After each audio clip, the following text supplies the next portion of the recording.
Friends, good morning. இன்றைக்கி பச்சை பட்டாணி வச்சு ஒரு ஸ்டஃப்டு சப்பாத்தி தான் பண்ண போகிறோம். பார்க்கலாம் வாங்க. ஒரு பேனில் 2 ஸ்பூன் ஆயில் விட்டு, ஒரு துண்டு இஞ்சி, 4 பல் பூண்டு, 3 பச்சை மிளகாய், பச்சை பட்டாணி இதெல்லாம் வதக்கி ஒரு மிக்ஸி ஜார் உள்ள சேர்த்துட்டு பல்ஸ் மோடில் கொரப்பாக அரைச்சி எடுத்துக்கணும். இப்போது சப்பாத்தி கல்லில் சப்பாத்தி உருட்டி தின்னா திரட்டி அதுக்குள்ளே அரைச்ச விழுத வச்சு ஸ்டப் பண்ணி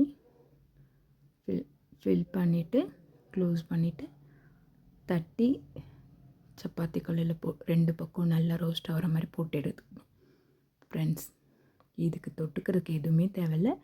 ஆல்ரெடி ஸ்டப்டு இருக்குது, உப்பு காரம்லாம் இருக்குது. அது கூட தயிர், கொஞ்சம் சால்ட்டு, சாட் மசாலா சேர்த்து சாப்பிட்டு பாருங்கள். சூப்பராக இருக்கும் ஃப்ரெண்ட்ஸ். நீங்களும் செஞ்சு பார்த்துட்டு எப்படி இருந்ததுன்னு சொல்லுங்கள். Thank you friends. இந்த ஆயில் ஸ்ப்ரே அண்ட் ஃபில் பாட்டில் ரொம்ப யூஸ்ஃபுல்லாக இருந்தது. ஃப்ளிப்கார்ட்டில் தான் வாங்கியிருந்தேன். உங்களுக்கும் இதனோட இது வேணும்னா சொல்லுங்கள், நான் லிங்க் அனுப்புகிறேன்.